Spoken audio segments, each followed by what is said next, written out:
नहीं हूँ, एजुकेशन के फील्ड से नहीं हूँ। मैं एक कलाकार हूँ, एक आर्टिस्ट हूँ, एक क्रिएटिव इंसान हूँ। और आप लोग बेहतर जानते हैं एजुकेशन के बारे में। इतने साल से आप एजुकेशन चला रहे हैं। पिछले कुछ साल से मेरा अनुभव हुआ है, चूंकि मैंने कुछ फिल्में की हैं। एक फिल्म थी तारे ज़मीं पर, और अभी हाल ही में मेरी जो फिल्म आई है 3 इडियट्स, ये दोनों फिल्में एजुकेशन के टॉपिक पर हैं। तो लिहाजा मैं इस वजह से मैंने काफ़ी रिसर्च की एजुकेशन के ऊपर, और कुछ चीज़ें मेरे सामने आई हैं, और वो चीज़ें मैं आपके सामने रखना चाह रहा हूँ। आज यहाँ पेरेंट्स हैं, एजुकेटर्स हैं, टीचर्स हैं, बच्चे भी हैं। हो सकता है, पता नहीं मैं कितना सही बोल रहा हूँ, गलत बोल रहा हूँ, लेकिन मेरे कुछ विचार हैं जो मैं आपके सामने रखना चाहूँगा एजुकेशन से जो जिनका संबंध है। और वो ये कि सबसे पहले तो हर बच्चा ख़ास होता है। ये मैंने डिस्कवर किया अपने रिसर्च में। हर बच्चा ख़ास होता है। हर बच्चे में, हमारी तरह, आपकी तरह और हमारी तरह, हर बच्चे में कुछ ना कुछ काबिलियत होती है, कुछ ना कुछ कमज़ोरी होती है। मुझ में भी कमज़ोरी है, काबिलियत है। आप में भी कुछ ना कुछ काबिलियत और कमज़ोरी है, और हर बच्चे में कुछ ना कुछ कमज़ोरी और काबिलियत होती है। और हमें as parents, as elders, as education system, हमें हर बच्चे की खासियत को पहचानना है, उसे मदद करनी है। उसकी क्या खासियत है, उसका क्या दिल चाहता है, उसे किस चीज़ में खुशी मिलती है, वो हमें उसको हेल्प करना है कि हम उसको वो ढूंढ सके, और उसमें हमें सपोर्ट करना है। और जो उसकी कमज़ोरी है उसमें हमें उसको सपोर्ट करना है। मुझे अक्सर एजुकेशन इंस्टीट्यूट्स मुझे बोलते हैं कि हम हमारे स्कूल में सारे बच्चे पास होते हैं, हमारे स्कूल में सारे बच्चे फर्स्ट आते हैं, या हम जो बोर्ड एग्ज़ाम है उसमें हमारे सारे बच्चे पास होते हैं। मुझे एक सवाल पूछना है कि हमारे कितने बच्चे खुश हैं? सबसे बड़ा सवाल मेरा ये है, how many of our children are happy? और वो जो हैप्पीनेस क्वोशेंट है ना, वो मेरे लिए सबसे अहम है। क्योंकि देखिए, पढ़ाई लिखाई तो हम सीख ही लेते हैं। जब मुझे कोई चीज़ सीखनी होती है तो मैं कुछ ना कुछ करके सीख ही लेता हूँ। हमारी फिल्म 3 इडियट्स जब रिलीज होने वाली थी, रिलीज से पहले हमने कई स्क्रीनिंग्स रखे थे, टेस्ट स्क्रीनिंग जिसको हम कहते हैं, जिसमें कि हम ऑडियंस, जैसे आप लोग हैं, उनको बुलाते हैं, फिल्म दिखाते हैं, उनसे पूछते हैं कि फिल्म कैसी लगी। ऐसे एक टेस्ट स्क्रीनिंग हमने किया था। बम्बई में एक फैक्ट्री में कारीगर लोग काम करते हैं, तो करीब 25-30 कारीगर आए थे उस स्क्रीनिंग में। स्क्रीनिंग के बाद उनका एक कारीगर था, उसने मुझसे एक सवाल पूछा। उसने मुझसे ये पूछा, आप लोगों ने फिल्म देखी है 3 इडियट्स? उसमें उसने मुझे एक सवाल पूछा जो बहुत कमाल का सवाल था। उसने मुझे ये सवाल पूछा कि सर, पिक्चर के अंत में हमें पता लगता है कि आप तो रणछोड़ दास थे ही नहीं, रैंचो तो थे ही नहीं आप, तो सर्टिफिकेट तो आपको मिला नहीं, वो तो जावेद जाफरी को मिल गया। तो आप इतने बड़े साइंटिस्ट कैसे बन गए?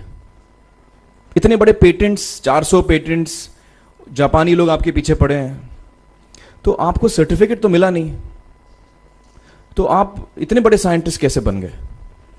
बहुत ही अहम सवाल है ये, बहुत ही इंपॉर्टेंट सवाल है।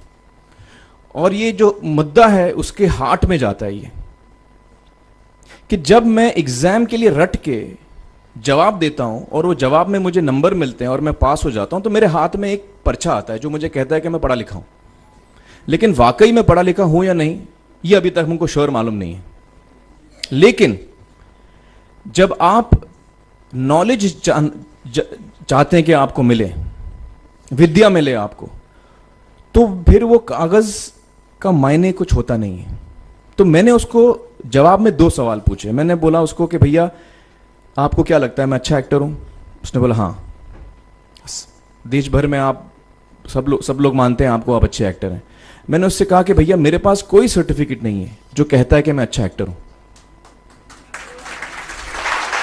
मेरे पास कोई कागज नहीं है जो मुझे बोलता है कि मैं अच्छा एक्टर हूं।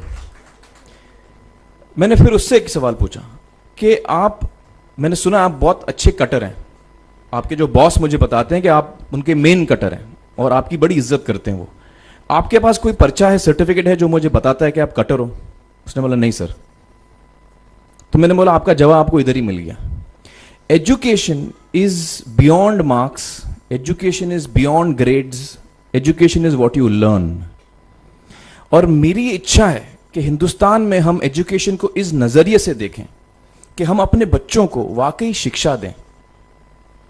और शिक्षा हम खुशी से दें, क्योंकि शिक्षा में सिर्फ ज्ञान नहीं होता, शिक्षा में एक और चीज मिली हुई होती है, वो ये है कि हम अपने बच्चों को डेवलप करते हैं एज ह्यूमन बींग्स। आगे चल के वो जिंदगी में अच्छे इंसान बने, आगे चल के वो अपने पैरों पे खड़े रह सकें, आगे चल के वो इज्जत की जिंदगी जी सकें, आगे चल के वो दूसरों के बारे में ध्यान रखें, आगे चल के वो किसी के चेहरे पे मुस्कुराहट ला सकें, आगे चल के वो किसी की मदद कर सकें। This is what we should develop of our children. ये मेरी फीलिंग है। मैं जहां भी देखता हूं, ये मेरे साथ भी हुआ है जब मैं छोटा था।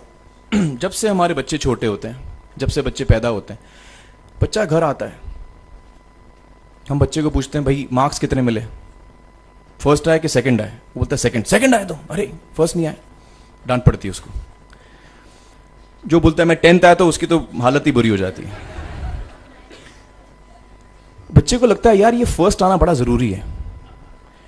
उसको रेस में हम पूछते हैं तुम रेस में फर्स्ट आए कि सेकंड आए? में हम उसको बचपन से, जब से वो केजी लोअर केजी में होता है, जब लोअर केजी में रेस होती है, चमचा मुंह में लगा के उसमें नींबू डाल के भागते हैं। उसमें भी हम बच्चे को पूछते हैं अरे मेरा बेटा फर्स्ट आएगा, ला ओ बेटा मेरा फर्स्ट आना, मतलब पेरेंट्स चिल्ला रहे हैं बेटा भागो, मतलब नींबू लेके भागो।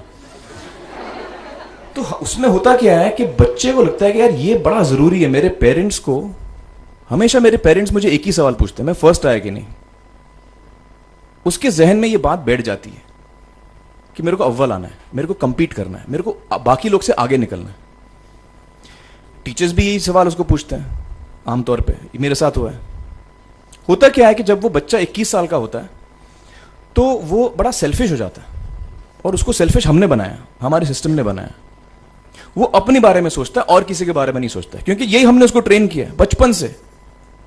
बचपन से हमने उसको यही ट्रेन किया कि बेटा तुम पहले आना, बाकी सब लोग को भूल जाओ। तो जब वो नौजवान बनता है तो उसका नजरिया सोसाइटी की तरफ यही हो जाता है कि भैया मुझे आगे बढ़ना है, बाकी सब बाय हुक और by crook I must succeed, I don't care about anybody else.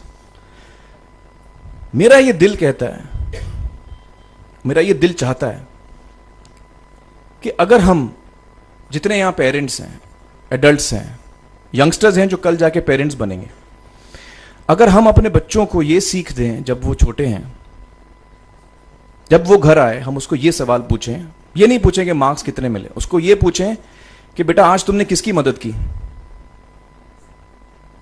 आज तुमने किसके चेहरे पे मुस्कुराहट लाई।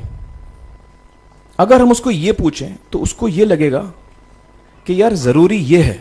मेरे पेरेंट्स मुझे हमेशा ये पूछते हैं, मार्क्स का तो कभी पूछते नहीं, वो मुझसे ये पूछते हैं कि भैया तुमने किसको हेल्प किया आज।